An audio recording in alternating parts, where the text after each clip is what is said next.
ಬೆಳಗಾವಿ ಜಿಲ್ಲೆಯ ಚಿಕ್ಕೋಡಿ ತಾಲೂಕಿನ ಮಾಂಜರಿ ಗ್ರಾಮದಲ್ಲಿ ನಡೆದಂತ ಘಟನೆ ಬಗ್ಗೆ ಅವರು ಅಂದು ಕೊಟ್ಟ ಹೇಳಿಕೆಯನ್ನು ನೋಡೋಣ ಬನ್ನಿ. ನಮ್ ಸ್ವಂತ ಜಾಗ ಇತ್ರಿ, ಅದ್ರಾಗಿನ 3.5 ಗುಂಟೆ ನಾವು ಮಾರಿದೇವ್ರಿ. ಆದ್ರ ನಮ್ದು ಎಲ್ಲಾನು ಜಾಗ ಅತಿಕ್ರಮಣ ಮಾಡಿ ನಮ್ಗೆ ಕೊಡಲಾಗಿದ್ರಿ. ನಮಗೆ ಮನಿ ಎಲ್ಲ ಬಾಡಿಗೆ ಮನೆ ಆಗಿದ್ದವ್ರಿ. ನನಗೆ ಬರ್ಬೇಕ 8 ಗುಂಟೆ ಚಾರಣೆ. ಸಿಕಂದರ್ ಅಲ್ಲಾ ಬಕ್ಷ್ ಕಿಲೇದಾರ್ ಮತ್ತು ಕಲಂದರ್ ಅಲ್ಲಾ ಬಕ್ಷ್ ಕಿಲೇದಾರ್.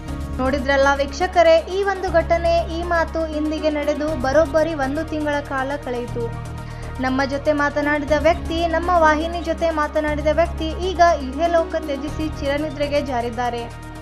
ಮಂಗಳವಾರ ದಿನಾಂಕ 27ರಂದು ಮುಂಜಾನೆ ನಸುಕಿನ ವೇಳೆಯಲ್ಲಿ ಮರಣ ಹೊಂದಿದ ವ್ಯಕ್ತಿ ಪುರಂದರ್ ಜೋಗೆಯವರು ಹಲವು ವರ್ಷಗಳಿಂದ ಆಸ್ತಿಯ ವಿಚಾರವಾಗಿ ಗ್ರಾಮದ ಹಿರಿಯ ಮುಖಂಡರ ಜೊತೆ ಚರ್ಚೆ ಮಾಡಿ ಸುಸ್ತಾಗಿ ಅವರ ಆರೋಗ್ಯದಲ್ಲಿ ಏರುಪೇರಾಗಿ ಹಲವು ಬಾರಿ ಆಸ್ಪತ್ರೆಗೆ ದಾಖಲಾಗಿದ್ದರು. ಈ ವಿಚಾರವಾಗಿ ಗ್ರಾಮದ ಪ್ರತಿಯೊಬ್ಬರಿಗೂ ಮಾಹಿತಿ ಇತ್ತು. ಆದರೆ ಇಂದು ಅದೇ ವಿಚಾರವಾಗಿ ಆಸ್ಪತ್ರೆಗೆ ದಾಖಲಾಗಿ ಆರೋಗ್ಯದಲ್ಲಿ ಚೇತರಿಕೆಯಾಗದೆ ತಮ್ಮ ಅಂತಿಮ ಯಾತ್ರೆಯನ್ನು ಮುಗಿಸಿದ್ದಾರೆ. ಇಷ್ಟೆಲ್ಲ ನಡೆದಿದ್ದು ಏಕೆ ಎಂಬ ಪ್ರಶ್ನೆಗೆ ಇಲ್ಲಿದೆ ನೋಡಿ ಉತ್ತರ. ಅಕ್ರಮ ಆಸ್ತಿಯಲ್ಲಿ ಇಸ್ಲಾಂ ಧರ್ಮದ ಮಸೀದಿ ಕಟ್ಟಿರುವುದು. ವೀಕ್ಷಕರೇ, ಅದೇ ಧರ್ಮದ ಕೆಲವು ಮುಖಂಡರು ಕೂಡ ಅಕ್ರಮ ಆಸ್ತಿಯಲ್ಲಿ ಮಸೀದಿ ಇರಬಾರದು ಎಂದು ಧ್ವನಿ ಎತ್ತಿರುತ್ತಾರೆ. ಆದರೆ ಅವರಿಗೆ ಸರಿಯಾಗಿ ಉತ್ತರ ಸಿಗಲಿಲ್ಲ. ಆದರೆ ಈಗ ಆಸ್ತಿಯ ಮಾಲೀಕ ಪುರಂದರ್ ಜೋಗೆ ಇಹಲೋಕ ತ್ಯಜಿಸಿದ ಘಟನೆಯನ್ನು ಗ್ರಾಮಸ್ಥರು ಕೇಳಿ ಶಾಕ್ ಆಗಿದ್ದಾರೆ. ಮತ್ತೆ ಭಾವನಾತ್ಮಕವಾಗಿ ವಿಚಾರ ಮಾಡಿ ಆಸ್ತಿಯ ಮಾಲೀಕ ಪುರಂದರ್ ಜೋಗೆ ಇವರ ಶವವನ್ನು ಸ್ಮಶಾನಕ್ಕೆ ಒಯ್ಯದೆ ಆಸ್ತಿಯ ಮಾಲೀಕನಿಗೆ ಆಸ್ತಿ ಸಿಗುವವರೆಗೂ ನಾವು ಯಾರು ಹಿಂಜರಿಯುವುದಿಲ್ಲ ಎಂದು ವಿಚಾರ ಮಾಡಿ ಇಸ್ಲಾಂ ಧರ್ಮದ ಮಸೀದಿಯ ಪಕ್ಕದಲ್ಲಿ ಶವವನ್ನು ಇಟ್ಟು ಇಡೀ ಗ್ರಾಮಸ್ಥರು, ಗ್ರಾಮದ ಹಿರಿಯರು, ಮುಖಂಡರು ಎಲ್ಲರೂ ಸೇರಿ ಹೋರಾಟಕ್ಕೆ ಮುಂದಾದರು.